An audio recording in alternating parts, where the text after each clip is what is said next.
ನಮಸ್ಕಾರ. ಕರ್ನಾಟಕ ಈ ದಿನಕ್ಕೆ ಸ್ವಾಗತ. ನಾನು ಲತಾ ಧರ್ಮರಾಜ್. ಈಗ ಹೆಡ್ಲೈನ್ಸ್. ಆಸ್ಪತ್ರೆಗೆ ಬರುವ ರೋಗಿಗಳಿಗೆ ಸ್ಪಂದಿಸಿ ಸೌಲಭ್ಯ ಬಗ್ಗೆ ವರದಿ ಕೊಡಿ. ಅಧಿಕಾರಿಗಳಿಗೆ ಮಾಜಿ ಸಚಿವ ಹಾಗೂ ಲೆಕ್ಕಪತ್ರ ಸಮಿತಿ ಅಧ್ಯಕ್ಷ ಎಚ್.ಡಿ. ರೇವಣ್ಣ ಸೂಚನೆ. ಬಾಕಿ ಕಮಿಷನ್ ಬಿಡುಗಡೆ ಮಾಡಬೇಕು, ಇಲ್ಲದಿದ್ದರೆ ಮುಂದಿನ ತಿಂಗಳಿಂದ ಪಡಿತರ ಎತ್ತುವಳಿ ಮಾಡುವುದಿಲ್ಲ. ನ್ಯಾಯಬೆಲೆ ಮಾಲೀಕರು ಹಾಗೂ ವಿತರಕರ ಸಂಘದ ರಾಜ್ಯಾಧ್ಯಕ್ಷ ಟಿ. ಕೃಷ್ಣಪ್ಪ ಎಚ್ಚರಿಕೆ. ಪಂಪ್ ಹೌಸ್ ರಸ್ತೆ ದುಸ್ಥಿತಿ, ಬೃಹತ್ ಲಾರಿಗಳ ಓಡಾಟದಿಂದ ರಸ್ತೆ ಹಾಳು. ತಕ್ಷಣದ ಕ್ರಮಕ್ಕೆ ಕರ್ನಾಟಕ ರಕ್ಷಣಾ ವೇದಿಕೆ ಒತ್ತಾಯ. ಜಿಲ್ಲೆಯಲ್ಲಿ ನಾನಾ ಸಮಸ್ಯೆ ಇದ್ದರೂ ಸರ್ಕಾರ ನಿದ್ದೆಗೆ ಜಾರಿದೆ. ಸರ್ಕಾರ ಕೂಡಲೇ ಈ ಬಗ್ಗೆ ಕ್ರಮ ಕೈಗೊಳ್ಳಬೇಕು. ವಿಪಕ್ಷ ನಾಯಕ ಆರ್ ಅಶೋಕ್ ಒತ್ತಾಯ.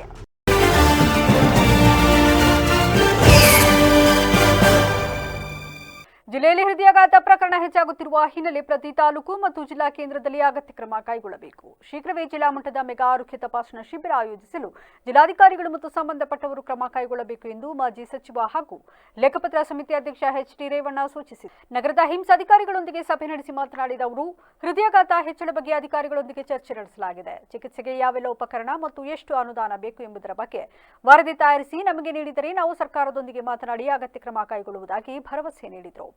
ಇನ್ನು ನಗರದಲ್ಲಿ ಸುಸಜ್ಜಿತ ಕಾಲೇಜು ಮತ್ತು ಆಸ್ಪತ್ರೆ ಇದೆ. ಜೊತೆಗೆ ಮಲ್ಟಿ ಸ್ಪೆಷಾಲಿಟಿ ಆಸ್ಪತ್ರೆ ಕಟ್ಟಡ ಕಾಮಗಾರಿ ಪೂರ್ಣಗೊಂಡಿದೆ. ಆದರೆ ಅನುದಾನದ ಕೊರತೆಯಿಂದ ಉದ್ಘಾಟನೆ ಆಗಿಲ್ಲ. ಈ ಬಗ್ಗೆ ಸರ್ಕಾರದೊಂದಿಗೆ ಚರ್ಚಿಸಿ ಶೀಘ್ರ 25 ಕೋಟಿ ಅನುದಾನ ನೀಡಿದರೆ ಇಲ್ಲಿ ಜಯದೇವ ಆಸ್ಪತ್ರೆಯ ಒಂದು ಘಟಕ ತೆರೆಯಬಹುದು. ಇದರಿಂದ ಹೃದಯಾಘಾತದಿಂದ ಸಾವು ಕಡಿಮೆ ಮಾಡಬಹುದು. ಸರಣಿ ಹೃದಯಾಘಾತ ಪ್ರಕರಣಗಳಿಂದ ಜಿಲ್ಲೆಯ ಜನ ಆತಂಕದಲ್ಲಿದ್ದು, ಇದನ್ನೇ ನೆಪ ಮಾಡಿಕೊಂಡು ಖಾಸಗಿ ಆಸ್ಪತ್ರೆಯವರು ಇಸಿಜಿ, ಎಕೋ ಮೊದಲಾದ ಪರೀಕ್ಷೆಗೆ ಹೆಚ್ಚು ಹಣ ವಸೂಲಿ ಮಾಡುತ್ತಿದ್ದಾರೆ.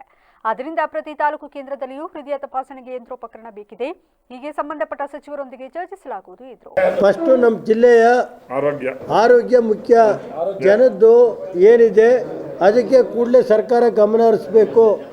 ಒಂದು ಗುಲ್ಬರ್ಗದಲ್ಲಿ, ಮೈಸೂರಲ್ಲಿ, ರಾಯಚೂರಲ್ಲಿ ತೆರೆದಿರೋಂಥ ಹೃದಯ ಇದನ್ನು ಘಟಕನ ಹಾಸನದಲ್ಲಿ ಮಾಡಬೇಕು ಅಂತ ಸರ್ಕಾರ ಒತ್ತಾಯ ಮಾಡ್ತೀವಿ. ಆಮೇಲೆ ಒಂದು ಮೆಗಾ ಇದನ್ನು ಮಾಡಬೇಕು ಕ್ಯಾಂಪ. ಒಂದು ವಾರದಲ್ಲೇ ಜಿಲ್ಲಾಧಿಕಾರಿಗಳು ಒಂದು ವಿತಿನ್ 10 ಡೇಸ್ ಮುಖ್ಯಮಂತ್ರಿ ಭೇಟಿ ಮಾಡ್ತೀವಿ. ಒಂದು ವಾರದೊಳಗಡೆ ಲೆಟರ್ ಬರ್ದಾಕೆ ಕೊಡಲಿ ಬರೆದು ನೋಡ್ರಿ ಕೊಡ್ರಿ. ಅವ್ರು ಮಾಡದೆ ಹೋದ್ರೆ ನಾವೇ ಮಾಡ್ತೀವಿ. ನಾವು ಮೆಗಾ ಕ್ಯಾಂಪ್ ಮಾಡಿಸ್ತೀನಿ.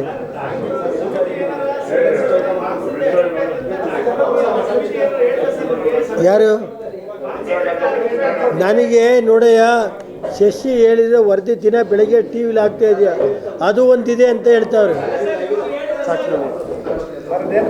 ಅದು ಅದು ನೋಡಯ್ಯ, ಅದರಿಂದಲೂ ಹಾಸನ ಜಿಲ್ಲೆಯಲ್ಲಿ ಒಂದು ನಿಮಿಷ, ಹಾಸನ ಜಿಲ್ಲೆಯಲ್ಲಿ ಅತಿ ಎಣ್ಣೆ ಅಂಗಡಿ ಜಾಸ್ತಿ ಆಗಿ ಅದು ಒಂದು ಕೆಲವು ಹೃದಯ ತಜ್ಞರದು ಅಭಿಪ್ರಾಯ ಇದೆ ಅನ್ನೋದನ್ನ ತಿಳಿಸಿದ್ದಾರೆ. ಅದನ್ನು ಸರ್ಕಾರ ಮಾಡಿದರೆ ಅದು ಯಾವ ಥರ ತರ್ತಾರೆ ನಾವು ಅದ್ರ ಬಗ್ಗೆ ಎಲ್ಲ ಇಲ್ಲ.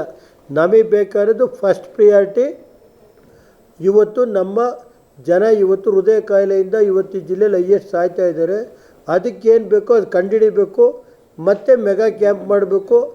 ಮೈಸೂರು, ರಾಯಚೂರು, ಗುಲ್ಬರ್ಗ ಇಲ್ಲೆಲ್ಲ ಮಾಡಿದಾರಲ್ಲ, ಅದೇ ಥರ ಇಲ್ಲಿಗೊಂದು ಘಟಕ ಮಾಡಿ 50 ಕೋಟಿ ಆಗುತ್ತೋ 100 ಕೋಟಿ.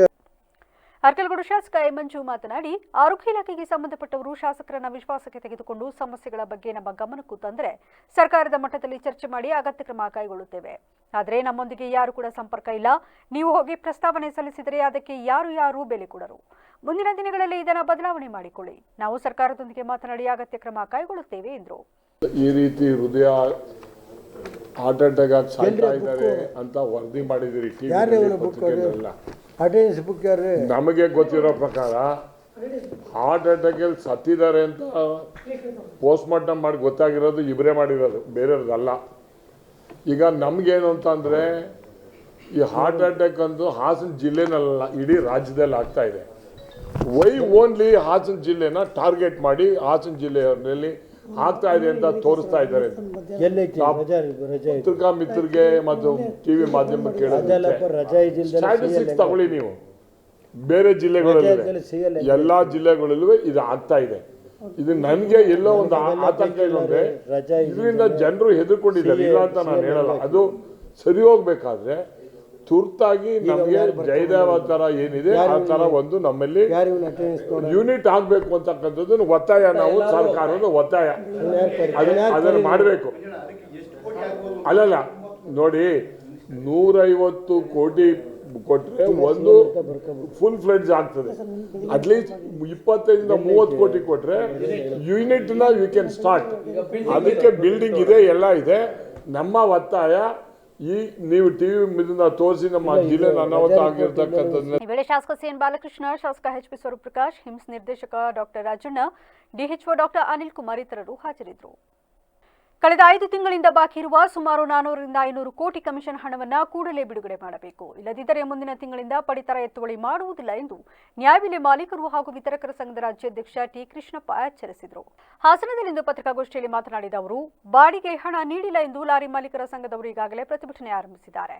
ನಾವು ಈ ಮೊದಲು ಪ್ರತಿಭಟನೆಗೆ ನಿರ್ಧರಿಸಿದ್ದೆವು, ಆದರೆ ಬಾಕಿ ಕಮಿಷನ್ನಲ್ಲಿ ನಿನ್ನೆ 100 ಕೋಟಿ ಬಿಡುಗಡೆ ಮಾಡಿದ್ದಾರೆ. ಬಾಕಿ ಹಣವನ್ನು ಆಯುಕ್ತರ ಕಚೇರಿಯಿಂದ ಡಿಪಿಟಿ ಮೂಲಕ ಮಾಲೀಕರ ಖಾತೆಗೆ ಜಮಾ ಮಾಡಬೇಕು. ಇದೇ ವೇಳೆ 5 ಕೆಜಿ ಪಡಿತರ ಕಡಿತ ಮಾಡಿ ಫುಡ್ ಕಿಟ್ ನೀಡುವುದು ಬೇಡ, ಅದು ಒಂದು ಕಾರ್ಡ್ಗೆ 1 ಕಿಟ್ ಕೊಡಲು ನಿರ್ಧರಿಸಿದ್ದಾರೆ ಎಂಬ ಮಾಹಿತಿ ಇದೆ. 10 ಕೆಜಿ ಅಕ್ಕಿ ಕೊಡುವುದರ ಜೊತೆಗೆ ಬೇಳೆ, ಎಣ್ಣೆ, ಉಪ್ಪು ಮೊದಲಾದ ಸಾಂಬಾರ್ ಪದಾರ್ಥಗಳ ಕಿಟ್ ಬೇಕಾದರೆ ನೀಡಲಿ ಎಂದರು. ನಮ್ಮನ್ನು ಈ ಪ್ರಶ್ನೆ ಮಾಡಿದ್ರು, ಯಾಕೆ ಸ್ಟ್ರೈಕ್ ಮಾಡಲ್ಲ? ನಾವು ಅವ್ರಿಗಿಂತ ಮೊದಲೇ ಮಾಡಬೇಕು ಅಂತ ಒಂದು ತೀರ್ಮಾನ ತಗೊಂಡಿದ್ದು. ಈಗ ನಿನ್ನೆ ಒಂದು 100 ಚಿಲ್ಲರೆ ಕೋಟಿ ಬಿಡುಗಡೆ ಮಾಡಿದ್ದಾರೆ, ಏಪ್ರಿಲ್ 1 ತಿಂಗಳದು. ಅದಕ್ಕೆ ನಾನು ಸುಮಾರು 6 ತಿಂಗಳು ಬೇಡಿಕೆ ಇದು. ನೀವೇನೇ ಮಾಡಿದ್ರು, ಏನು ಡಿ ಬಿ ಟಿ ಮುಖಾಂತರ ಕಾರ್ಡ್ದಾರಿಗೆ ಹಣನ ಕಳಿಸ್ಕೊಡ್ತಾಯಿದ್ರಿ, ಅದೇ ರೀತಿ ನಮ್ಮ ಮಾಲೀಕರಿಗೆ ಬರಬೇಕಾದಂಥ ಹಣನ ಕಮಿಷನ್ನ ಡಿ ಬಿ ಟಿ ಮುಖಾಂತರ ನೇರವಾಗಿ ಕಮಿಷನರ್ ಆಫೀಸಿಂದ, ಆಯುಕ್ತರ ಆಫೀಸಿಂದ ನಮ್ಮ ಮಾಲೀಕರಿಗೆ ಕಳಿಸ್ಕೊಡ್ಬೇಕು. ಯಾಕಂದರೆ ಈಗಾಗಲೇ 5 ತಿಂಗಳಾಗಿದೆ ಕಮಿಷನ್ ಬಿಡುಗಡೆಯಾಗಿ. ಈಗ ಅವರು ಅಲ್ಲಿಂದ ಕಳಿಸಾದ್ಮೇಲೆ ಇವರು ಒಂದು 15 ದಿವಸ ಮಾಡ್ತಾರೆ. ಇಲ್ಲಿ ಬಿಲ್ಗೆ ಮಾಡಿಸ್ಬೇಕು, ಆ ಗೋಡನ್ಗೆ ಬನ್ನಿ, ಇನ್ಸ್ಪೆಕ್ಟರ್ ಸೈನ್ ಮಾಡಿಸಿ, ಇವೆಲ್ಲ ಮಾಡ್ತಾ ಇದ್ದಾರೆ. ಅದರಿಂದ ರಾಜ್ಯ ಸರ್ಕಾರಕ್ಕೆ ಮನವಿ ಮಾಡಿದ್ವಿ, ಅದು ಪ್ರೋಸೆಸ್ಸಲ್ಲಿದೆ. ಈ ತಿಂಗಳಿಂದ ಆ ದುಡ್ಡು ನೇರವಾಗಿ ಕಮಿಷನರ್ ಆಫೀಸಿಂದ, ಆಯುಕ್ತರ ಕಚೇರಿಯಿಂದ ನೇರವಾಗಿ ಅದು ನಮ್ಮ ಮಾಲೀಕರ ಅಕೌಂಟು ಬರಬೇಕು. ಈಗೆಲ್ಲ ದಾಖಲಾತಿಗಳನ್ನು ತರಿಸ್ಕೊಂಡಿದ್ದಾರೆ. ಅದೊಂದು ಮೊದಲನೇ ಪತ್ರಿಕಾಗೋಷ್ಠಿಯಲ್ಲಿ ಜಿಲ್ಲಾ ತಾಲೂಕು ಪದಾಧಿಕಾರಿಗಳಾದ ಮಂಜೇಗೌಡ, ಶಿವಪ್ಪ, ನಾಗರಾಜು, ಮಲ್ಲಿಕಾರ್ಜುನ ಹಾಜರಿದ್ದರು. ಬೇಲೂರು ತಾಲೂಕಿನ ಪಡಿತರ ಸರಬರಾಜು ಕೇಂದ್ರಗಳಾದ ಟಿಎಪಿಸಿಎಂಎಸ್ ಕಚೇರಿ ಹಾಗೂ ಗೋದಾಮುಗಳು ಪಂಪ್ ಹೌಸ್ ರಸ್ತೆಗೆ ಹೊಂದಿಕೊಂಡಂತೆ ಸ್ಥಿರವಾಗಿದ್ದು, ಈ ಕೂಡಲೇ ಸರಿಪಡಿಸಿ ಸಾರ್ವಜನಿಕರಿಗೆ ಅನುಕೂಲ ಮಾಡಿಕೊಡದಿದ್ದರೆ ಸಂಬಂಧಪಟ್ಟ ಅಧಿಕಾರಿಗಳ ಕಚೇರಿ ಮುಂದೆ ಪ್ರತಿಭಟನೆ ಮಾಡುವುದಾಗಿ ಕರವೇ ಬೇಲೂರು ತಾಲೂಕು ಅಧ್ಯಕ್ಷ ಚಂದ್ರಶೇಖರ್ ಎಚ್ಚರಿಸಿದ್ದಾರೆ. ಈ ವಿಚಾರವಾಗಿ ಮಾತನಾಡಿದ ಅವರು, ಬೇಲೂರು ತಾಲೂಕಿನ ವಿವಿಧ ನ್ಯಾಯಬೆಲೆ ಅಂಗಡಿಗಳಿಗೆ ದಿನನಿತ್ಯ 10 ಬೃಹತ್ ಲಾರಿಗಳ ಮೂಲಕ ಪಡಿತರ ಸರಬರಾಜು ನಡೆಯುತ್ತಿದೆ. ಆದರೆ ಈ ಲಾರಿಗಳ ನಿರಂತರ ಸಂಚಾರದಿಂದ ಪಂಪ್ ಹೌಸ್ ಮುಖ್ಯ ರಸ್ತೆ ಸಂಪೂರ್ಣವಾಗಿ ಹಾಳಾಗಿದ್ದು, ವಾಹನ ಸಂಚಾರಕ್ಕೂ ಸಾರ್ವಜನಿಕ ಪಾದಚಾರಿಗಳಿಗೆ ಬಹಳಷ್ಟು ತೊಂದರೆ ಉಂಟಾಗಿದೆ. ಪಂಪ್ ಹೌಸ್ ರಸ್ತೆಗೆ 2 ಪುರಸಭಾ ಸದಸ್ಯರುಗಳಿದ್ದು, ಪುರಸಭೆಯ ಆರೋಗ್ಯ ಅಧಿಕಾರಿಗಳ ನಿರ್ಲಕ್ಷ್ಯ, ಆಡಳಿತ ಮಂಡಳಿಯ ಅಧ್ಯಕ್ಷರು, ಪದಾಧಿಕಾರಿಗಳ ಬೇಜವಾಬ್ದಾರಿ ಧೋರಣೆಯಿಂದ ಈ ರಸ್ತೆಯು ಸುಮಾರು 40 ಮೀಟರ್ ವಾಹನಗಳ ಹೋರಾಟಕ್ಕೆ ಸೂಕ್ತವಲ್ಲದ ಕೆಸರುಗದ್ದೆಯಾಗಿ ಪರಿವರ್ತನೆಯಾಗಿದೆ. ಆದ್ದರಿಂದ ಈ ಕೂಡಲೇ ಲಾರಿಗಳ ನಿಲುಗಡೆಗೆ ವಿಶೇಷ ವ್ಯವಸ್ಥೆ ಕಲ್ಪಿಸಬೇಕು ಎಂದು ಆಗ್ರಹಿಸಿದರು. ಈ ಸಂದರ್ಭದಲ್ಲಿ ಕರವೇ ತಾಲೂಕು ಪ್ರಧಾನ ಕಾರ್ಯದರ್ಶಿ ಅಬ್ದುಲ್ ಖಾದರ್, ಯುವ ಘಟಕದ ಅಧ್ಯಕ್ಷ ಮೋಹನ್, ಗೌರವಾಧ್ಯಕ್ಷ ಕುಮಾರ್ ಮಾಳಗೆರೆ, ನಗರಾಧ್ಯಕ್ಷ ಪ್ರಸನ್ನ ಸೇರಿದಂತೆ ಮತ್ತಿತರರು ಹಾಜರಿದ್ದರು. ಬೇಲೂರಿನಲ್ಲಿರ್ತಕ್ಕಂಥ TAPCMS ಇಡೀ ತಾಲೂಕಿಗೆ ಒಂದು ಅಕ್ಕಿನ ಗೋಧಿನ ಸರಬರಾಜು ಮಾಡುವಂಥ ಒಂದು ಇಲಾಖೆ. ಈ ಇಲಾಖೆಗೆ ನೋಡಿ ರಚಿಸಿತವಾದಂಥ ಒಂದು ಒಳೆಬೀದಿ, ಪಂಪೋಸ್ ಬೀದಿಯಿಂದ ಅಲ್ಲಿಂದ ಅಲ್ಲಿವರೆಗೂ ನೋಡಿ ಸುಮಾರು ಜನ ಇಲ್ಲಿ ವಕೀಲರಿದ್ದಾರೆ, ಡಾಕ್ಟ್ರುಗಳಿದ್ದಾರೆ, ಬಡವ ಬಗ್ಗರುಗಳೆಲ್ಲ ವಾಸ ಮಾಡ್ತಾ ಒಂದು ಜಾಗ. ನಾವು ಕೇಳ್ಕೊಳ್ಳೋದಿಷ್ಟೇ, ನೀವು ಈ TAPCMS ಒಳಕ್ಕೆ ಬರೋ ಅಂಥ ಏನು 20-30 ಟನ್ನು ಹಾಕೋಂಥ ಅಕ್ಕಿ ಗೋಧಿನ ಹೇಳ್ಕೊಂಬರ್ತೀರಲ್ಲ, ನೀವು ಯಾವ ನೈತಿಕತೆ ಇಟ್ಕೊಂಡು ಬರ್ತೀರಿ ನೀವು ಒಳಗಡೆ? ನಿಮಗೆ ಅಲ್ಲಿ ರಸ್ತೆ ಹಾಳಾಗೋಗಿದೆ, ಗುಂಡಿ ಬಿದ್ದಿದೆ. ನೀವೇನಾದ್ರು ಮುಂದಿನ ದಿನಗಳಲ್ಲಿ ಬರಬೇಕು ಅಂದರೆ ಅಲ್ಲಿಂದ ಅಲ್ಲಿವರೆಗೂ ನೀವು ಏನು ಕಾಂಕ್ರೀಟೀಕರಣ ರಸ್ತೆನ ಮಾಡಬೇಕು ನೀವು. ಯಾಕಂದ್ರೆ ಅಲ್ಲಿಂದ 40 ಮೀಟ್ರು, ಅಲ್ಲಿಂದ ಇಲ್ಲಿಗೆ 40 ಮೀಟ್ರ್ ರಸ್ತೆನ ನೀವು ಕಾಂಕ್ರೀಟೀಕರಣ ಮಾಡ್ಕೊಂಡು ಇಲ್ಲಿ ಒಳಗಡೆ ಬರಬೇಕು. ಒಳಗಡೆ ಬರಲಿಲ್ಲ ಅಂದರೆ ನಾವು ಯಾವುದೇ ಕಾರಣಕ್ಕೂ ನಿಮ್ಮ ಲಾರಿಗಳನ್ನ ಒಳಗಡೆ ಬಿಡೋದಿಲ್ಲ. ಯಾಕಪ್ಪ ಅಂದ್ರೆ ನೋಡಿ ಇಲ್ಲಿ ಎಷ್ಟು ಗುಂಡಿ ಬಿದ್ದಿದೆ, ಎಷ್ಟು ಹಾಳಾಗೋಗಿದೆ. ಈ ಕಡೆ ಮನೆಗಳು ವಾಸ ಮಾಡ್ತಾ ಇದ್ದಾರೆ ಜನಗಳು, ಈ ಕಡೆ ಈ ದಿಕ್ಕಿನ ನೋಡಿ ಎಷ್ಟು ಗಿಡ ಮರಗಳು ಬೆಳ್ಕೊಂಡು ಪರಿಸ್ಥಿತಿ ಈ ಥರ ಆಗಿದೆ. ಯಾರು ಕೇಳೋದು? ಇಲ್ಲಿ TAPCMS ಬಾಡಿ. ಜಿಲ್ಲೆಯಲ್ಲಿ ಜೋಳ ಬಿಳಿಸುಳಿ ರೋಗಕ್ಕೆ ತುತ್ತಾಗಿರುವ ಹಿನ್ನೆಲೆಯಲ್ಲಿ ಸರ್ಕಾರ ಕೂಡಲೇ ಪ್ರತಿ ಎಕರೆಗೆ 1 ಲಕ್ಷ ಪರಿಹಾರ ವಿತರಿಸಲು ಕ್ರಮ ಕೈಗೊಳ್ಳಬೇಕು ಎಂದು ವಿಪಕ್ಷ ನಾಯಕ ಆರ್ ಅಶೋಕ್ ಒತ್ತಾಯಿಸಿದರು. ನಗರದ ಪಕ್ಷದ ಕಚೇರಿಯಲ್ಲಿ ಸೋಮವಾರ ಸುದ್ದಿಗಾರರೊಂದಿಗೆ ಮಾತನಾಡಿದ ಅವರು, ಜಿಲ್ಲೆಯಲ್ಲಿ 1.10 ಲಕ್ಷ ಹೆಕ್ಟೇರ್ ಪ್ರದೇಶದಲ್ಲಿ ಜೋಳ ಬಿತ್ತನೆ ಮಾಡಲಾಗುತ್ತದೆ. ಇದರಲ್ಲಿ 12,000 ಹೆಕ್ಟೇರ್ ಪ್ರದೇಶದಲ್ಲಿ ಬೆಳೆ ಹಾನಿ ಸಂಭವಿಸಿದ್ದು, ಪ್ರತಿ ರೈತ ಸಾಲ ಒಡವೆಯನ್ನು ಅಡವಿಟ್ಟು 40,000-50,000 ಹಣ ಖರ್ಚು ಮಾಡಿದ್ದಾರೆ. ಆದ್ದರಿಂದ ಸರ್ಕಾರ ರೈತರ ನೆರವಿಗೆ ಬರಬೇಕು. ಮಲೆನಾಡು ಭಾಗದಲ್ಲಿ ವಿಪರೀತ ಮಳೆ ಕಾರಣ ಕಾಫಿ, ಮೆಣಸು ಮೆಣಸು, ಅಡಿಕೆ ಬೆಳೆಯೂ ನಾಶವಾಗಿದ್ದು ಸುಮಾರು 700 ಕೋಟಿಗಳಷ್ಟು ಹಾನಿ ಸಂಭವಿಸಿದೆ. ಮಳೆ ಇದೇ ರೀತಿ ಮುಂದುವರಿದರೆ 1400 ಕೋಟಿ ಹೆಚ್ಚು ಹಾನಿಯಾಗುವ ಸಂಭವವಿದೆ ಎಂದು ಅಂದಾಜಿಸಲಾಗಿದೆ. ಆದ್ದರಿಂದ ಸರ್ಕಾರ ಬೆಳೆಗಾರರ, ರೈತರ ಸಮಸ್ಯೆಯನ್ನು ಆಲಿಸಿ ಪರಿಹಾರ ಕ್ರಮಗಳನ್ನು ಶೀಘ್ರವಾಗಿ ಕೈಗೊಳ್ಳಬೇಕು. ಜಿಲ್ಲೆಯಲ್ಲಿ ಬೆಳೆ ಹಾನಿ, ಹೃದಯಾಘಾತ ಸೇರಿದಂತೆ ನಾನಾ ಸಮಸ್ಯೆ ಇದ್ದರೂ ಸಹ ಸಂಬಂಧಪಟ್ಟ ಇಲಾಖೆಯ ಸಚಿವರಾಗಲಿ, ಉಸ್ತುವಾರಿ ಮಂತ್ರಿಯಾಗಲಿ ಭೇಟಿ ನೀಡಿಲ್ಲ. ಸರ್ಕಾರ ನಿದ್ದೆಗೆ ಜಾರಿದ್ದು ಮುಖ್ಯಮಂತ್ರಿ ಹಾಗೂ ಸಚಿವರ ಎಲ್ಲ ಪವರ್ ಶೇರಿಂಗ್ನಲ್ಲಿ ಮುಳುಗಿ ಹೋಗಿದ್ದಾರೆ. ರೈತರ ಪವರ್ ಕಟ್ ಮಾಡಿದ್ದಾರೆ ಎಂದು ಟೀಕಿಸಿದರು. ರೈತರ ಬೆಳೆ ಹಾನಿಯಾಗಿರೋ ಬಗ್ಗೆ ಕಾಫಿ, ಅಡಿಕೆ, ಮೆಣಸು ವಿಪರೀತ ಮಳೆಯಿಂದ ಹಾನಿಯಾಗಿರೋದ್ರ ಬಗ್ಗೆ ನಾನು ನಮ್ಮ ಸಿಮೆಂಟ್ ಮಂಜು ಅವರು, ನಮ್ಮ ಸಿದ್ದೇಶ್ ಅವರು ನಾವೆಲ್ಲರೂ ಕೂಡ ಬೆಳಗ್ಗೆಯಿಂದ ಪ್ರವಾಸ ಮಾಡ್ತಾಯಿದ್ದೀರಿ. ರೈತರ ಸಂಘಾಗ ನಾವು ಡಬಲ್ ಕೊಟ್ಟಿದ್ದೀರಿ ಪರಿಹಾರನ. ಏನೇನು NDRF ನಾರ್ಮ್ಸ್ ಇದೆ, ನಾನೇ ರೆವಿನ್ಯೂ ಮಿನಿಸ್ಟ್ರಿ, ಏನು ಪರಿಹಾರ ಕೊಡಬೇಕೋ ಅದಕ್ಕೆ ಡಬಲ್ ಕೊಟ್ಟಿದ್ದೆ. ಈ ಸರಿ ಸಿಂಗಲ್ ಪರಿಹಾರ ಆದರೂ ಸಿಗಬೇಕು, ಅದನ್ನು ಕೊಡೋಕ್ಕೆ ಯೋಗ್ಯತೆ ಇಲ್ಲ ಇವತ್ತು ಸರ್ಕಾರ. ಒಂದು, ಸರ್ಕಾರ ಪಾಪರಾಗಿರೋದು ಜಗತ್ ಪ್ರಸಿದ್ಧಿಯಾಗಿದೆ. ಕೇರಳ ಮಾದರಿಯಲ್ಲಿ ನಮ್ಮದೂ ಕೂಡ ಪಾಪರಾಗಿದೆ. ಈಗ ಅದ್ರ ಬಗ್ಗೆ ನೋಡ್ತಾ ಇದ್ದೀರ, ರಾಯರೆಡ್ಡಿಯವರು ಅದಕ್ಕೆ ಸರ್ಟಿಫಿಕೇಟು ಕೊಟ್ಬಿಟ್ಟವ್ರೆ. ನಿಮಗೆ ಫ್ರೀ ಬೇಕಾ, ರೋಡ್ ಬೇಕಾ, ಅದಕ್ಕೆ ಸರ್ಕಾರನೂ ವರದಿಯನ್ನು ಕೇಳಿದ್ದಾರೆ, ರಾಜ್ಯ ಸರ್ಕಾರನೂ ವರದಿಯನ್ನು ಕೇಳಿದ್ದಾರೆ. ನಾನು ಈಗ ಭೇಟಿ ಮಾಡಿದ್ದೆ, ಆಸ್ಪತ್ರೆಗೆ ಭೇಟಿ ಮಾಡಿ ಪರಿಶೀಲನೆ ಮಾಡಿದೆ. ಅದಕ್ಕೆಲ್ಲ ಸತ್ತಿರೋದಕ್ಕೆಲ್ಲದಕ್ಕೂ ಒಂದೊಂದು ರಿಪೋರ್ಟ್ ರೆಡಿ ಮಾಡ್ಕೊಂಡೆ. ಹಿಂದೆ ನಾನು ಒಂದು 4-5 ತಿಂಗಳಿಂದ ಸರಣಿ ಹೆರಿಗೆ ಬಾಣಂತಿಯರ ಸಾವಾದಾಗ ಬಳ್ಳಾರಿಗೆ ಹೋಗಿದ್ದೆ. ಬಳ್ಳಾರಿಯ ಒಂದು ಆಸ್ಪತ್ರೆಗೆ, ಮೆಡಿಕಲ್ ಆಸ್ಪತ್ರೆಗೆ ಹೋದಾಗ ಅಲ್ಲಿ ರಿಪೋರ್ಟ್ ರೆಡಿ ಮಾಡಿದರು. 12 ಜನ ಸಾವಿಗೆ ಒಂದು ರಿಪೋರ್ಟು, ಒಂದು ಕಿಡ್ನಿ ಫೇಲ್ಯೂರು, ಒಂದು ಏನೇನು ಆರ್ಗನ್ ಸಾವು ಬಾಡಿಯಲ್ಲಿ. ಸರ್ಕಾರ ಕೃಷಿಕರಿಗೆ ಕಳಪೆ ಮುಸುಕಿನ ಜೋಳದ ಬಿತ್ತನೆ ನೀಡಿದ ಪರಿಣಾಮ ಬೆಳೆ ಸಂಪೂರ್ಣ ಬಿಳಿ ಸುಳಿ ರೋಗದಿಂದ ಸರ್ವನಾಶವಾಗಿದೆ. ಆದ್ದರಿಂದ ಶೀಘ್ರವೇ ರೈತರಿಗೆ ಸೂಕ್ತ ಪರಿಹಾರ ನೀಡಬೇಕು ಎಂದು ಒತ್ತಾಯಿಸಿ ಬೇಲೂರು ತಾಲೂಕು ಕಚೇರಿ ಆವರಣದಲ್ಲಿ ಕರ್ನಾಟಕ ರೈತ ಸಂಘದ ವತಿಯಿಂದ ಹಮ್ಮಿಕೊಂಡಿದ್ದ ಅನಿರ್ದಿಷ್ಟಾವಧಿ ಧರಣಿ ಮಂಗಳವಾರ ಕೂಡ ಮುಂದುವರೆದಿದೆ. ಪ್ರತಿಭಟನೆಯನ್ನು ಉದ್ದೇಶಿಸಿ ಮಾತನಾಡಿದ ತಾಲೂಕು ರೈತ ಸಂಘದ ಅಧ್ಯಕ್ಷ ಭೋಗ ಮಲ್ಲೇಶ್, ಸರ್ಕಾರ ಹಾಗೂ ಕೃಷಿ ಇಲಾಖೆ ಖಾಸಗಿ ಕಂಪನಿಗಳೊಂದಿಗೆ ಒಳ ಒಪ್ಪಂದ ಮಾಡಿಕೊಂಡು ಕೃಷಿಕರಿಗೆ ಕಳಪೆ ಮುಸುಕಿನ ಜೋಳದ ಬಿತ್ತನೆ ನೀಡಿದ್ದಾರೆ. ಈ ಹಿನ್ನೆಲೆ ಜಿಲ್ಲೆ ಸೇರಿದಂತೆ ರಾಜ್ಯದ ವಿವಿಧೆಡೆಯಲ್ಲಿ ರೈತಾಪಿ ವರ್ಗ ಬಿತ್ತನೆ ಮಾಡಿದ ಮುಸುಕಿನ ಜೋಳ ಸಂಪೂರ್ಣ ಬಿಳಿ ಸುಳಿ ರೋಗ ಬಾಧೆಯಿಂದ ತತ್ತರಿಸಿದ್ದಾರೆ. ಇನ್ನು ಈ ಬಗ್ಗೆ ಕನಿಷ್ಠ ಕೃಷಿ ಮಂತ್ರಿಗಳು ಜಿಲ್ಲೆಗೆ ಆಗಮಿಸಿ ರೈತರ ಹೊಲಗದ್ದೆಯಲ್ಲಿ ಪರಿಶೀಲನೆ ನಡೆಸಬೇಕಿತ್ತು. ಆದರೆ ಸರ್ಕಾರವೇ ಮೌನ ವಹಿಸಿದ್ದು ಅಧಿಕಾರಿಗಳು ಕೂಡ ಸ್ಪಂದನೆ ನೀಡುತ್ತಿಲ್ಲ ಎಂದು ದೂರಿದರು. ರೋಗ ಬರಲಿಕ್ಕೆ ಕಾರಣ ಕಳಪೆ ಬಿತ್ತನೆ ಬೀಜವನ್ನ ಇಲಾಖೆ ಮತ್ತು ಕಂಪನಿಗಳು ವಿತರಣೆ ಮಾಡಿದವೆ ಅಂತಕ್ಕಂಥದ್ದು ಬಹಳ ಜಗಜಾಹಿರ ಆಗಿರ್ತಕ್ಕಂಥ ವಿಷಯ. ಇವತ್ತು ಬಿಳಿ ಸುಳಿ ರೋಗದಿಂದ ಹಾಸನ ಜಿಲ್ಲೆ 1ರಲ್ಲಿ 25ರಿಂದ 28 ಸಾವಿರ ಎಕರೆ ಮುಸ್ಕಿನ ಜೋಳ ನಾಶ ಆಗಿದೆ. ಅಂದಾಜು ಸುಮಾರು 130ರಿಂದ 150 ಕೋಟಿ ರೂಪಾಯಿವರೆಗೆ ಇವತ್ತು ರೈತರಿಗೆ ನಷ್ಟ ಆಗಿದೆ. ತತ್ಕ್ಷಣಕ್ಕೆ ಎಕರೆಗೆ ಇವತ್ತು ಏನು ಕಾಸ್ಟ್ ಆಫ್ ಕಲ್ಟಿವೇಶನ್ ಆಧಾರದ ಮೇಲೆ ಎಕರೆಗೆ 50,000 ರೂಪಾಯಿ ಪರಿಹಾರವನ್ನು ವಿತರಣೆ ಮಾಡಬೇಕು ಅಂತೇಳಿ ನಿನ್ನೆಯಿಂದನೂ ಕೂಡ ನಾವು ಧರಣಿ ಮಾಡಿದ್ದೇವೆ. ನಿನ್ನೆ ಮೊದಲಲ್ಲ, ಈಗಾಗಲೇ ಈ ಹಿಂದೆ 3 ಪ್ರತಿಭಟನೆಗಳಾಗಿದ್ದಾವೆ. ಇದು 4ನೇ ಪ್ರತಿಭಟನೆ. ಸರ್ಕಾರ ಇದ್ರ ಬಗ್ಗೆ ಗಮನ ಹರಿಸದಲ್ಲೇ ಇರೋ ಕಾರಣಕ್ಕೆ ಮತ್ತು ಕೃಷಿ ಇಲಾಖೆ ಇದನ್ನು ಸರ್ಕಾರದ ಮಟ್ಟಕ್ಕೆ ಗಮನ ಸೆಳೀಲಿಕ್ಕೆ ವಿಫಲ ಆಗಿರೋ ಕಾರಣಕ್ಕೆ ಇವತ್ತು ಅಹೋರಾತ್ರಿ ಧರಣಿಯನ್ನು ನಾವು ಇವತ್ತು ಹಮ್ಮಿಕೊಂಡು ನಿನ್ನೆ ರಾತ್ರಿ ಇಲ್ಲೇ ಕಳೆದಿದ್ದೀವಿ. ನಮ್ಮ ರೈತರಿಗೆ ಇವತ್ತು ನಷ್ಟ. ಜಿಲ್ಲಾ ಪ್ರಧಾನ ಕಾರ್ಯದರ್ಶಿ ಬಳ್ಳೂರು ಸ್ವಾಮಿಗೌಡ ಮಾತನಾಡಿ, ಬಿಳಿಸುಳಿ ಮತ್ತು ಸೈನಿಕ ಹುಳುಕಾಟದಲ್ಲಿ ಬೆಳೆ ನಾಶವಾಗಿದೆ.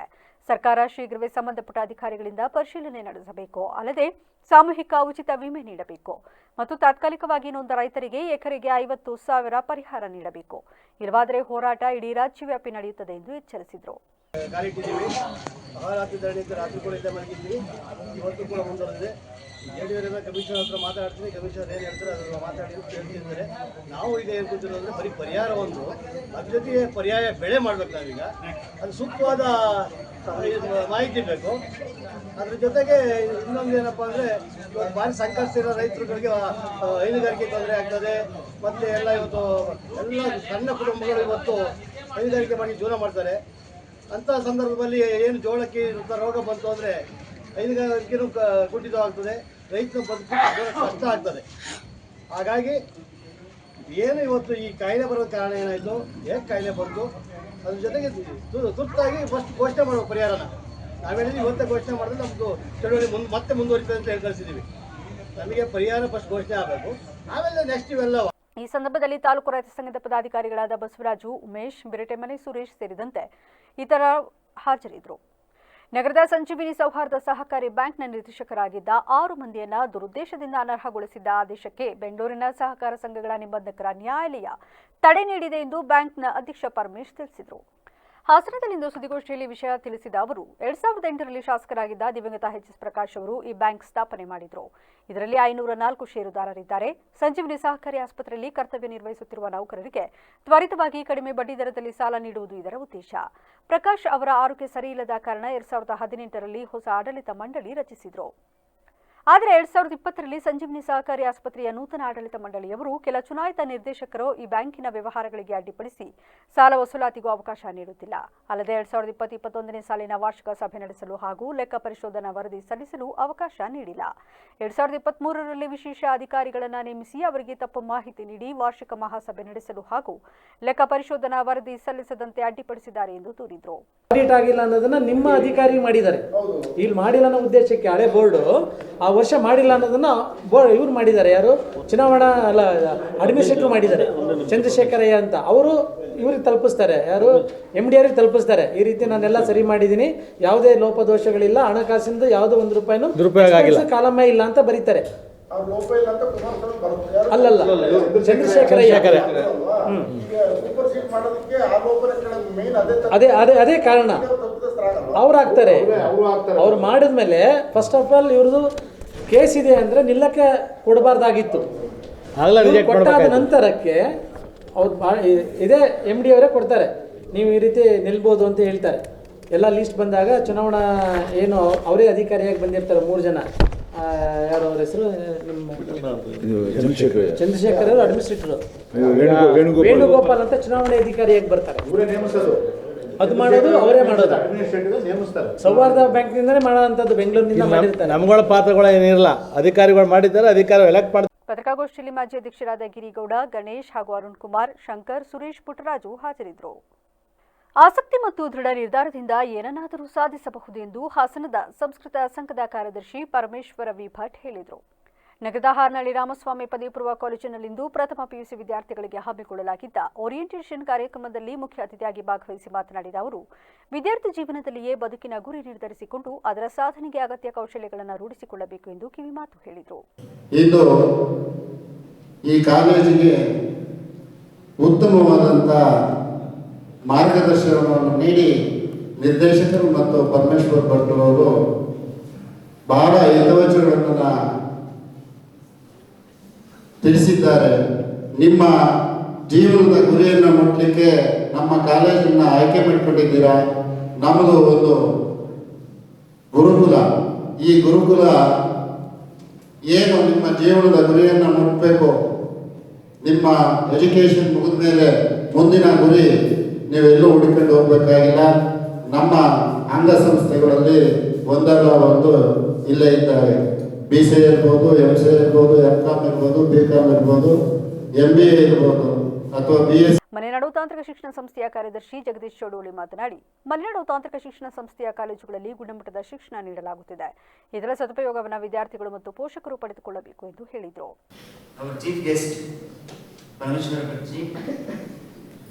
Our director Parthaji, principal Arun, and our faculty members including non-teaching staff and my dear students and parents. It is my pleasure to welcome you all to our college orientation day function. Today we are here to greet our new students and make them feel at home. Starting college is a big step, and we want you to know that you are now part of a friendly, supportive family. Once again, I extend a warm welcome to each one of you, and I would like to thank you and your family for selecting our institute. And I would like to Haranahalli Ramaswamy ಪದವಿ ಪೂರ್ವ college ಆಡಳಿತ ಮಂಡಳಿ ಉಪಾಧ್ಯಕ್ಷ ಹೇಮಂತ್ ಕುಮಾರ್ ಅವರು ಕಾಲೇಜಿನಲ್ಲಿ ದೊರೆಯುವ ಶೈಕ್ಷಣಿಕ ಸೌಲಭ್ಯಗಳ ಕುರಿತು ಮಾಹಿತಿ ನೀಡಿದರು. ಈ ಕಾಲೇಜಿನ ಸೇರ್ಕೊಂಡ ಮೇಲೆ ನೀವು ಮಾಡಬೇಕಾಗಿರ್ತಕ್ಕಂತಹ ಕರ್ತವ್ಯಗಳು ಏನು ಅನ್ನೋದ್ರ ಬಗ್ಗೆ ಹೆಚ್ಚಿನ ಗಮನವನ್ನು ಇಲ್ಲಿ ನಾವು ಕೊಡಬೇಕಾಗುತ್ತೆ.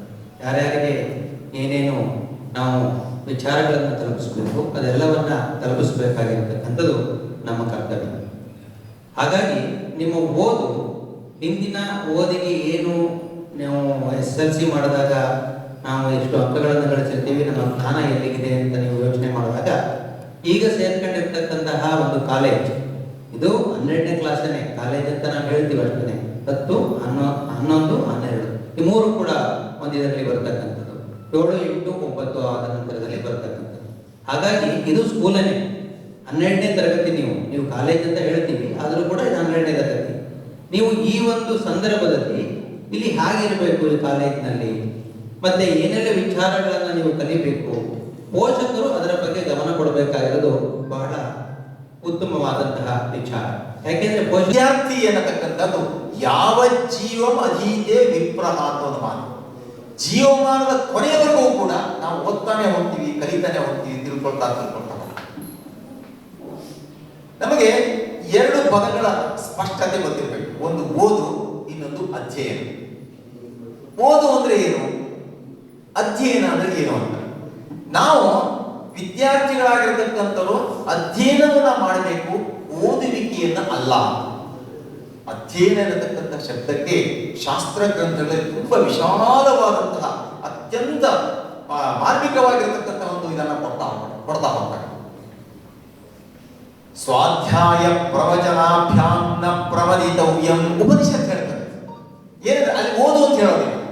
ನಮ್ಮ ಹಿರಿಯರು ಯಾವುದೂ ಕೂಡ ನೀವು ಓದು ಓದು ಓದು ಅಂತ ಹೇಳೋದ್ರ ಬದಲಾಗಿ ಅವರೆಲ್ಲರೂ ಕೂಡ ನಮ್ಮ ಈ ಕಾಲೇಜಿಗೆ ಮೊದಲನೇ ವರ್ಷದ ಫಸ್ಟ್ PUC ಬಂದಿರೋ ವಿದ್ಯಾರ್ಥಿಗಳಿಗೆ ನಾನೇನು ಹೇಳೋದಂದ್ರೆ, ನೀವು SSLC ಮುಗಿಸಿ ಫಸ್ಟ್ PUC ಬರ್ತಾ ಇದ್ದೀರಾ, ಅದು SSLC ವರೆಗೆನೆ ಒಂದು ವಿದ್ಯೆ, ಫಸ್ಟ್ PUC ಇಂದ ಮುಂದೆ ಓದೋದೇ ಒಂದು ವಿದ್ಯೆ ಇರುತ್ತೆ. ನೀವು ಫಸ್ಟ್ PUC ಓದಿ ನಿಮ್ ಗುರಿ ಡಿಗ್ರಿ ಮುಗಿಸಿದಾಗ ಮಾತ್ರ ಮುಂದಿನ ಒಂದು ಇದನ್ನ ಉದ್ಯೋಗನ ಆಯ್ಕೆ ಮಾಡ್ಕೋಬಹುದು. ವಿದ್ಯೆನೇ ಡಿಗ್ರಿನೇ ಇಲ್ಲೇ ಇದ್ದಾಗ ನೀವು ಆ ಗುರಿನ ಮುಟ್ಟಕ್ಕಾಗಲ್ಲ. ಹಾಗಾಗಿ ನೀವು ಓದೋದೇ ಮುಖ್ಯ ಇಲ್ಲಿ ಬಂದಿರೋದು, ಬೇರೆ ಏನೂ ಅಲ್ಲ ಅಂತ ನನ್ನ ಅಭಿಪ್ರಾಯ.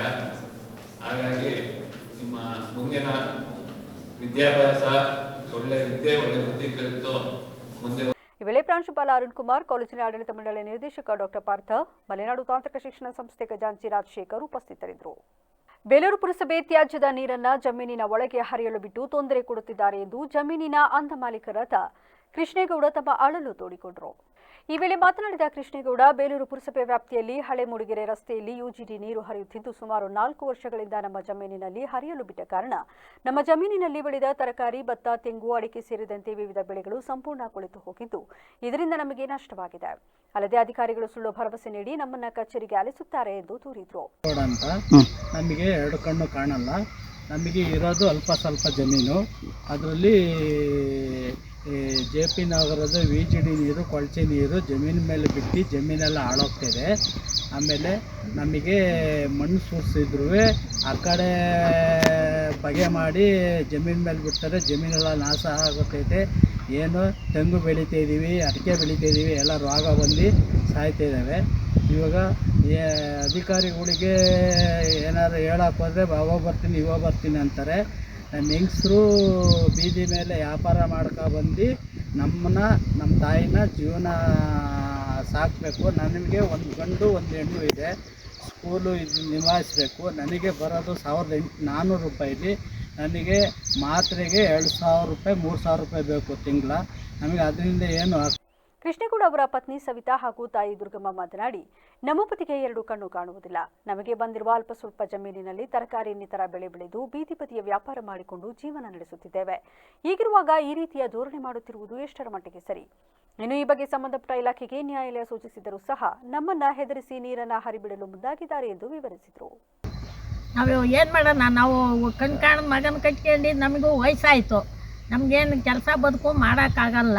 ಇರೋದು ಒಂದು ಸ್ವಲ್ಪ ಜಮೀನು ಬಿಡೋಕ್ಕಾಗಲ್ಲ.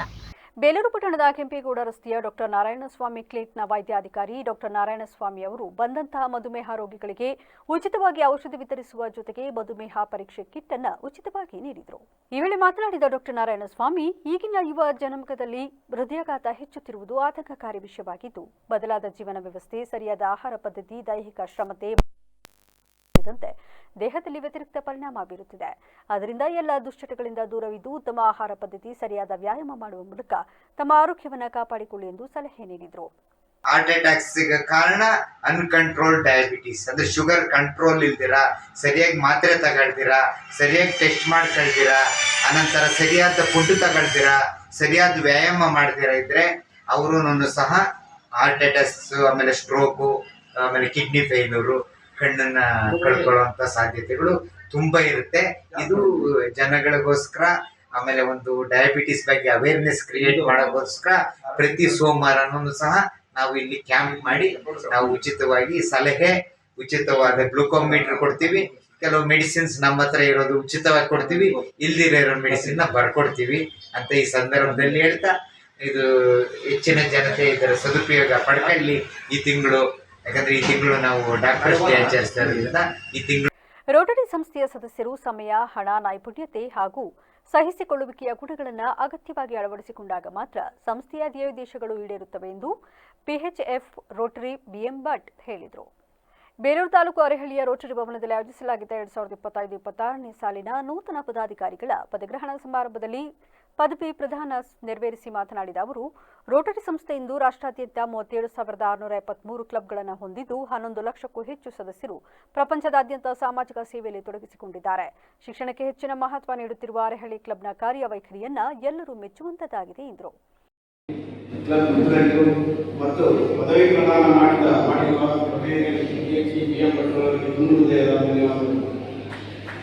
ನಾವು 1 ವರ್ಷದ ಅವಧಿಯಲ್ಲಿ ರೋಟರಿ ಶಾಲೆಗೆ ಸಂಪೂರ್ಣ ಸಹಕಾರ, ಪೋಲಿಯೋ, ಟಿಬಿ ವಿತರಣೆ, ಜಿಲ್ಲಾ ಪ್ರಾಜೆಕ್ಟ್, ರಸ್ತೆ ಸುರಕ್ಷತೆ, ಪರಿಸರ, ಆರೋಗ್ಯ ಮತ್ತು ಶಿಕ್ಷಣ ಸೇವೆ ಹಾಗೂ ಅರಿವು ಮೂಡಿಸುವುದು, ಅರೆಹಳ್ಳಿಯಲ್ಲಿ ಸ್ವಚ್ಛತಾ ಅಭಿಯಾನ ಮುಂತಾದ ಜನಪರ ಕಾರ್ಯಕ್ರಮಗಳನ್ನು ಮಾಡಲು ಎಲ್ಲರೂ ಮಾರ್ಗದರ್ಶನ ಮತ್ತು ರೋಟರಿ ಸದಸ್ಯರ ಸಹಕಾರದಿಂದ ಪ್ರಾಮಾಣಿಕವಾಗಿ ಪ್ರಯತ್ನಿಸುತ್ತೇನೆ.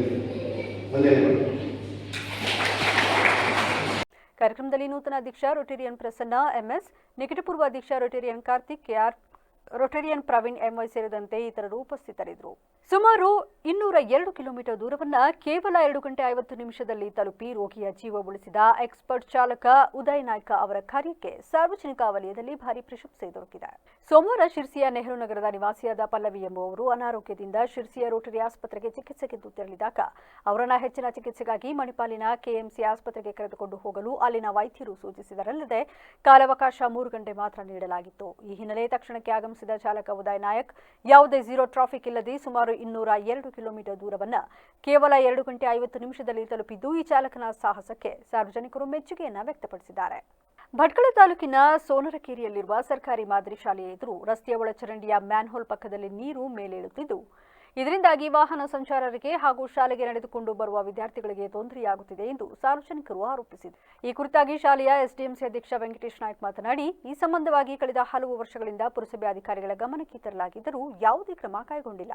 ಇನ್ನಾದರೂ ನೀರಿನ ಮೂಲ ಯಾವುದೆಂದು ಪತ್ತೆ ಹಚ್ಚಿ ಅದನ್ನು ದುರಸ್ತಿಪಡಿಸಿ ಮುಂದೆ ಆಗುವ ಅನಾಹುತವನ್ನು ತಪ್ಪಿಸುವ ನಿಟ್ಟಿನಲ್ಲಿ ಪುರಸಭಾ ಅಧಿಕಾರಿಗಳು ಕಾರ್ಯನಿರ್ವಹಿಸಬೇಕೆಂದು ಮನವಿ ಮಾಡಿದರು. ಸರ್ಕಾರಿ ಮಾದರಿ ಶಾಲೆಯ ಎಸ್ಡಿಎಂಸಿ ಅಧ್ಯಕ್ಷ, ಇಲ್ಲಿ ನಮ್ಮ ಶಾಲೆ ಎದುರಿಗೆ ಈ ರೀತಿ ಓಪನ್ ಆಗಿ ನೀರು ಹೋಗ್ತಾ ಉಂಟು. ಕಳೆದ 3-4 ವರ್ಷದಿಂದ ನಾವು ಪುರಸಭೆಗೆ ತಿಳಿಸಿದಾಗಲೂ ಯಾರು ಅದರ ಕ್ರಮ ತಗೊಳ್ತಾ ಇಲ್ಲ.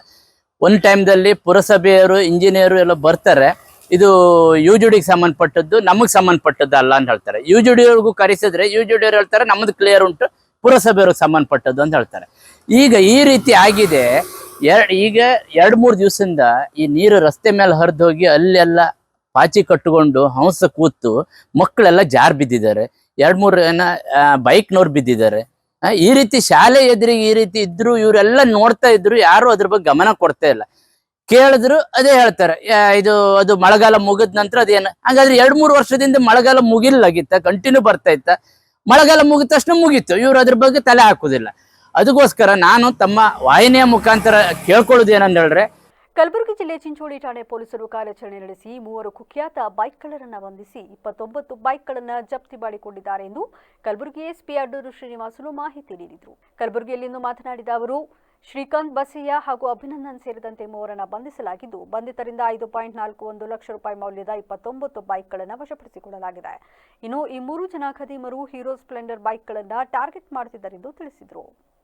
ಬೆನಿಕಿಪಲ್ಲಿ ಗ್ರಾಮದಲ್ಲಿ ಒಬ್ಬ ವ್ಯಕ್ತಿ ಬಂದು ಬೈಕ್ಗಳನ್ನು ಕಡಿಮೆ ರೇಟಿಗೆ ಮಾರಾಟ ಮಾಡ್ತಾ ಇದ್ದಾರೆ 3 ಜನರಿಗೆ ಅಂತ ಮಾಹಿತಿ ಬಂದ ಮೇಲೆ ನಮ್ಮ ಅಧಿಕಾರಿಗಳು ತಕ್ಷಣ ಬೆನಿಕಿಪಲ್ಲಿ ಗ್ರಾಮಕ್ಕೆ ಹೋಗಿ ಆ ವ್ಯಕ್ತಿ ಯಾರಿದ್ದಾರೆ ಅವರು ತಿಳ್ಕೊಂಡು ಅವ್ರದ್ದು ವಿಚಾರಣೆ ಮಾಡ್ತಾರೆ. ನೀವು ಯಾರಿದ್ದೀರಾ ಮತ್ತು ಯಾವ ಕಾರಣಕ್ಕಾಗಿ ಬೈಕ್ಸ್ ಎಲ್ಲ ಕಡಿಮೆ ರೇಟಿಗೆ ಮಾರಾಟ ಮಾಡ್ತಾ ಇದ್ದಾರಾ ಅಂತ ಸ್ವಲ್ಪ ವಿಚಾರಣೆ ಮಾಡಿದಾಗ ಅವ್ರು ಹೇಳ್ತಾರೆ, ನಮಗೆ ಬಸಯ್ಯ ಸ್ವಾಮಿ ಅಂತ ಒಬ್ಬರು ನನಗೆ ಮಾರಾಟ ಮಾಡಲಿಕ್ಕೆ ಬೈಕ್ಗಳನ್ನು ಕೊಟ್ಟಿದ್ರು. ಅವ್ರಿಗೆ ಒಬ್ಬರು ವ್ಯಕ್ತಿ ಅವರು ಫ್ರೆಂಡ್ ಯಾರಿದ್ದಾರೋ ಅವರು ಕಳ್ಳತನ ಮಾಡಿಕೊಂಡು ಬಸಯ್ಯ ಕೊಟ್ಟಾಗ ಬಸಯ್ಯ ಅವ್ರು ನನ್ನ ಕೈಗೆ ಕೊಟ್ಟು ಮಾರಾಟ ಮಾಡಲಿಕ್ಕೆ ಕೊಟ್ಟಿದ್ರು ಅಂತ ಹೇಳಿದ ತಕ್ಷಣ ಇಮಿಡಿಯೇಟ್ ಆಗಿ ಮಾಹಿತಿ ಪಡೆದುಕೊಂಡು PSI ಗಂಗಮ್ಮ ಚಿಂಚೋಳಿ ಪೊಲೀಸ್ ಠಾಣೆಯವರು ಈ ಸಂಬಂಧ ಒಂದು ದೂರನ್ನು ಚಿಂಚೋಳಿ ಪೊಲೀಸ್ ಠಾಣೆ ದಾಖಲಿಸಿದ್ದಾರೆ. 87/2025 ಕಳ್ಳತನ ಮತ್ತು 98 KPF ಪ್ರಕರಣದಲ್ಲಿ ಒಂದು ಪ್ರಕರಣ ದಾಖಲಿಸಿಕೊಂಡು ತನಿಖೆಯನ್ನು ಕೈಗೊಂಡಿದ್ದಾರೆ. 3 ಗಾಡಿ ಕಳ್ಳತನ ಗಾಡಿ ಅಂತ ಗೊತ್ತಾದ ಮೇಲೆ ಇದು ಎಲ್ಲಿಂದ ಯಾರು ಕಳ್ಳತನ ಮಾಡಿದ್ರು, ಎಲ್ಲಿಂದ ಕಳ್ಳತನ ಮಾಡಿದ್ರು ಅಂತ ಪತ್ತೆ ಹಚ್ಚಲಿಕ್ಕೆ ಮತ್ತು ವಿವಿಧ ಆರೋಪಿಗಳನ್ನು ಚಾಮರಾಜನಗರ ಜಿಲ್ಲೆಯ ಕೊಳ್ಳೇಗಾಲ ತಾಲೂಕಿನ ಕೊಳ್ಳೇಗಾಲ ಪಟ್ಟಣದಲ್ಲಿ ವಿವಿಧ ಬೇಡಿಕೆಗಳನ್ನು ಈಡೇರಿಸುವಂತೆ ಒತ್ತಾಯಿಸಿ ಕರ್ನಾಟಕ ರಾಜ್ಯ ಸಂಯುಕ್ತ ಆಶಾ ಕಾರ್ಯಕರ್ತೆಯರ ಸಂಘದ ತಾಲೂಕು ಸಮಿತಿ ಕಾರ್ಯಕರ್ತೆಯರು ಸೋಮವಾರ ಪ್ರತಿಭಟನೆ ನಡೆಸಿದರು. ಪಟ್ಟಣದ MGSV ಮೈದಾನದಲ್ಲಿ ಜಮಾಯಿಸಿದ ಕಾರ್ಯಕರ್ತೆಯರು ಪ್ರಮುಖ ರಸ್ತೆಗಳಲ್ಲಿ ಮೆರವಣಿಗೆಯ ಮೂಲಕ ಸರ್ಕಾರದ ವಿರುದ್ಧ ಧಿಕ್ಕಾರಕ್ಕೋಗಿ ಪ್ರತಿಭಟಿಸಿದರು. ಬಳಿಕ ತಾಲೂಕು ಕಚೇರಿಗೆ ತಲುಪಿದ ಪ್ರತಿಭಟನಾಕಾರರು ಗ್ರೇಡ್ 2 ತಹಶೀಲ್ದಾರ್ BV ಕುಮಾರ್ ಅವರಿಗೆ ಮನವಿ ಸಲ್ಲಿಸಿದರು. ಅದು ನಮ್ಮ ಪತ್ರಿಕೆಯಲ್ಲಿ, ನಮ್ಮ ಮೀಡಿಯಾದಲ್ಲಿ ಹಲವಾರು ಸ್ನೇಹಿತರುಗಳು ಮತ್ತೆ ಒಂದು ಅನೌನ್ಸ್ ಮಾಡಿ ನೀವು ನೋಡಿದ್ದೀರಾ. ಆದರೆ ಮಾನ್ಯ ಮುಖ್ಯಮಂತ್ರಿಗಳು ನಾವು ಪ್ರತಿಭಟನೆ ಮಾಡಿದಂಥ ಸಂದರ್ಭದಲ್ಲಿ ಅಲ್ಲಿ 3 ದಿನ ಸತತವಾಗಿ 3 ದಿನ ಬಿಸಿಲು ಅಂದೇನೆ ಚಳಿ ಎಂದೇ ತುಂಬ ಹೋರಾಟನ ಬೀದಿಯಲ್ಲಿ ಹೆಣ್ಮಕ್ಳು ಮಲಗಿ ಆ ಒಂದು ಪ್ರತಿಭಟನೆಯನ್ನು ಮಾಡ್ತಿರ್ಬೇಕಾದ್ರೆ ಕೆಲವು ಒಂದು ಸಮಾಜ ಸೇವಕರುಗಳಿರ್ಬೋದು, ಶಿಕ್ಷಣ ತಜ್ಞರಿರ್ಬೋದು, ಮಹಿಳಾ ಆಯೋಗದ ಅಧ್ಯಕ್ಷರು ಕೂಡ ಮತ್ತು ವಿರೋಧ ಪಕ್ಷದವರು ಕೂಡ ನಮ್ಮ ಒಂದು ಪ್ರತಿಭಟನೆ ಸ್ಥಳಕ್ಕೆ ಬಂದು ನಮ್ಮನ್ನು ಒಂದು ಉತ್ತೇಜನ ಪಟ್ಟರು. ನೀವು ಮಾಡ್ತಾ ಇರೋ ಒಂದು ಪ್ರತಿಭಟನೆ ನ್ಯಾಯಯುತವಾಗಿದೆ, ನೀವು ಏನು ಕೇಳಿದ್ರೆ ಅದು ಉತ್ತಮವಾಗಿ ಕೇಳ್ತಾ ಇರೋದು ನ್ಯಾಯಯುತವಾದ ನಿಮ್ಮ ಹಕ್ಕಾಗಿದೆ. ಅದರಿಂದ ನಾವು ನಮ್ಮ ಮುಖ್ಯಮಂತ್ರಿಗಳಿಗೆ ಇದ್ರ ಬಗ್ಗೆ ಹೇಳ್ತೀವಿ ಅಂತ ನಮ್ಮ 3ನೇ ದಿನದಲ್ಲಿ ಒಂದು ಪ್ರತಿಭಟನೆಗೆ ನಮ್ಮ ಮಾನ್ಯ ಮುಖ್ಯಮಂತ್ರಿಗಳಾದ ಸಿದ್ದರಾಮಯ್ಯ ಸರ್ ಅವರು ಪ್ರತಿಭಟನೆಯಲ್ಲಿ ರಾಜ್ಯ ಸಮಿತಿ ಅಧ್ಯಕ್ಷೆ ಉಮಾ, ಜಿಲ್ಲಾಧ್ಯಕ್ಷರು ಕವಿತಾ, ಕೊಳ್ಳೇಗಾಲ ತಾಲೂಕು ಆಶಾ ಕಾರ್ಯಕರ್ತೆಯರ ಸಂಘದ ಅಧ್ಯಕ್ಷೆ ಚೆನ್ನಾಜಮ್ಮ ಸೇರಿದಂತೆ ಇತರರು ಹಾಜರಿದ್ದರು. ಬರುವ ವರ್ಷದಲ್ಲಿ ರಾಜ್ಯದಲ್ಲಿ 550 ಕರ್ನಾಟಕ ಪಬ್ಲಿಕ್ ಸ್ಕೂಲ್ಗಳನ್ನು ಪ್ರಾರಂಭಿಸಲಾಗುವುದು ಎಂದು ಸಚಿವ ಮಧು ಬಂಗಾರಪ್ಪ ತಿಳಿಸಿದರು. ಕೊಪ್ಪಳ ಜಿಲ್ಲೆಯ ಕುಕನೂರು ತಾಲೂಕಿನ ದ್ಯಾಂಪುರ ಗ್ರಾಮದಲ್ಲಿ ಸೋಮವಾರ ನೂತನ ಸರ್ಕಾರಿ ಪ್ರೌಢಶಾಲೆಯನ್ನು ಉದ್ಘಾಟಿಸಿ ಮಾತನಾಡಿದ ಅವರು, ವಿದ್ಯಾರ್ಥಿಗಳು ಶಿಕ್ಷಣವಂತರಾದರೆ ದೇಶ ಉದ್ಧಾರವಾಗುತ್ತದೆ. ಈ ನಿಟ್ಟಿನಲ್ಲಿ ಸಿಎಂ ಸಿದ್ದರಾಮಯ್ಯನವರು ಪ್ರತಿಯೊಬ್ಬ ವಿದ್ಯಾರ್ಥಿಗಳು ಉತ್ತಮ ಶಿಕ್ಷಣ ಪಡೆಯಬೇಕೆಂಬ ನಿಟ್ಟಿನಲ್ಲಿ ಹಲವಾರು ಯೋಜನೆಗಳನ್ನು ರೂಪಿಸಿದ್ದಾರೆ ಎಂದು ತಿಳಿಸಿದರು. 25% ಮಾತ್ರ ನಮ್ಮ ಕಾನೂನಲ್ಲಿರೋದು, ಆದರೆ ಅವರು ಎಷ್ಟು ಬೇಕಾದ್ರೂ ಕೊಡ್ಬೋದು. ಅದ್ರ ಮೇಲೆ ಇಡೀ ನನ್ನ ಭಾಗದಲ್ಲಿ ನನಗನ್ಸುತ್ತೆ ಕಲ್ಯಾಣ ಕರ್ನಾಟಕ ಭಾಗದಲ್ಲಿ ಅತಿ ಹೆಚ್ಚಿನ ಹಣವನ್ನು ವಿದ್ಯಾಭ್ಯಾಸಕ್ಕೆ ಶಿಕ್ಷಣ ಇಲಾಖೆ ಕೊಟ್ಟಿರ್ತಕ್ಕಂಥ ಯಾರು ಇದ್ದರೆ ಅದು ಬಸವರಾಜ ರಾಯರೆಡ್ಡಿಯವರು ಅಂತಕ್ಕಂಥದ್ದನ್ನು ಹೇಳಲಿಕ್ಕೆ ಇಷ್ಟಪಡ್ತೀನಿ. ಆ ನಿಟ್ಟಿನ ಮೇಲೆ ಸುಮಾರಷ್ಟು ಹೈಸ್ಕೂಲ್ ಆಗಲಿ, ಅದೇ ರೀತಿ PU ಕಾಲೇಜ್ ಆಗಲಿ, ಮತ್ತು ನಿಮಗೆ ಕೊಠಡಿಗಳಿಗೂ ಕೂಡ ಹಣವನ್ನು ಕೊಡ್ತಕ್ಕಂಥದ್ದು ವ್ಯವಸ್ಥೆ ನನಗಿಂತ ನನ್ನ ಇಲಾಖೆಗಿಂತ ಹೆಚ್ಚು ಅವರೇ ಕೊಟ್ಟಿದ್ದಾರೆ. ಅದನ್ನ ನಾನು ಸ್ಪಷ್ಟವಾಗಿ ಹೇಳಬೇಕಾಗ್ತದೆ. ಅದು ಅವರಿಗೆ ಇರ್ತಕ್ಕಂಥ ಶಿಕ್ಷಣದ ಬಗ್ಗೆ ಕಾಳಜಿ ಇರ್ತಕ್ಕಂಥದ್ದನ್ನು ಈ ಸಂದರ್ಭದಲ್ಲಿ ನಾನು ಹೇಳಿ. ಈ ವೇಳೆ ಸಿಎಂ ಆರ್ಥಿಕ ಸಲಹೆಗಾರ ಶಾಸಕ ಬಸವರಾಜ ರಾಯರೆಡ್ಡಿ, ಗ್ರಾಮ ಪಂಚಾಯಿತಿ ಅಧ್ಯಕ್ಷ ಮಂಜುಳಾ ಮಾಲಗತ್ತಿ, DDPI ಶ್ರೀಶೈಲ್ ಬಿರಾದರ್ ಸೇರಿದಂತೆ ಇತರರು ಹಾಜರಿದ್ದರು. ಕೊಪ್ಪಳದ ತಳಕಲ್ನಲ್ಲಿರುವ ಕೊಪ್ಪಳ ವಿಶ್ವವಿದ್ಯಾಲಯದ ಪತ್ರಿಕೋದ್ಯಮ ಹಾಗೂ ಸಂವಹನ ವಿಭಾಗದ ವತಿಯಿಂದ ಸೋಮವಾರ ಪತ್ರಿಕಾ ದಿನಾಚರಣೆ ಆಚರಿಸಲಾಯಿತು. ಬೆಂಗಳೂರು ವಿಶ್ವವಿದ್ಯಾಲಯದ ಕಾನೂನು ನಿಲಯದ ಡೀನ್ ಡಾಕ್ಟರ್ ವಿ ಸಂದೇಶ್ ಕಾರ್ಯಕ್ರಮ ಉದ್ಘಾಟಿಸಿ ಮಾತನಾಡಿ, ಪತ್ರಿಕೋದ್ಯಮ ವಿದ್ಯಾರ್ಥಿಗಳು ದಿನನಿತ್ಯದ ವಿದ್ಯಮಾನಗಳನ್ನು ಸಮಚಿತ್ತದಿಂದ ಗಮನಿಸಿ ಜನರ ಆಶೋತ್ತರಗಳಿಗೆ ಸ್ಪಂದಿಸುವಂತಾಗಬೇಕು ಎಂದು ಸಲಹೆ ನೀಡಿದರು. ನಾವು ಒಂದು ಪ್ರಮಾಣ ಸ್ವೀಕಾರ ಮಾಡಿದ್ವಿ, ಅಂದರೆ ಕಾನ್ಸ್ಟಿಟ್ಯೂಷನ್ ಪ್ರಿಯಾಂಬಲ್ ಪೀಠಿಕೆಯನ್ನು ನಾವು ಓದಿದ್ವಿ, ಭಾರತದ ಸಂವಿಧಾನದ ಪೀಠಿಕೆ. ಈ ಪೀಠಿಕೆಯಲ್ಲಿ ಕೆಲವು ಪದಗಳನ್ನು ಮತ್ತೊಮ್ಮೆ ತಮ್ಮ ಹತ್ರ ಇದ್ದರೆ ಓದಿ. ಭಾರತದ ಎಲ್ಲ ಪ್ರಜೆಗಳಿಗೆ ಸಾಮಾಜಿಕ, ಆರ್ಥಿಕ, ರಾಜಕೀಯ ನ್ಯಾಯ, ವಿಚಾರ, ಅಭಿವೃದ್ಧಿ, ನಂಬಿಕೆ, ಧರ್ಮ ಮತ್ತು ನ್ಯಾಯಸದ ಸ್ವಾತಂತ್ರ್ಯ ಎಕ್ಸೆಟ್ರಾ ಎಕ್ಸೆಟ್ರಾ ಇವೆಲ್ಲ ತಂದ್ಕೊಡೋದ್ರಲ್ಲಿ ನನ್ನ ಪ್ರಕಾರ ಪತ್ರಕರ್ತರು ಪತ್ರಿಕೆಯ ಬಹಳ ಪ್ರಮುಖವಾದ ಪಾತ್ರ ಇದೆ. ನಾವು ಇದು ಸುಮ್ಮನೆ ಹಾಗೆ ಓದೋದಲ್ಲ.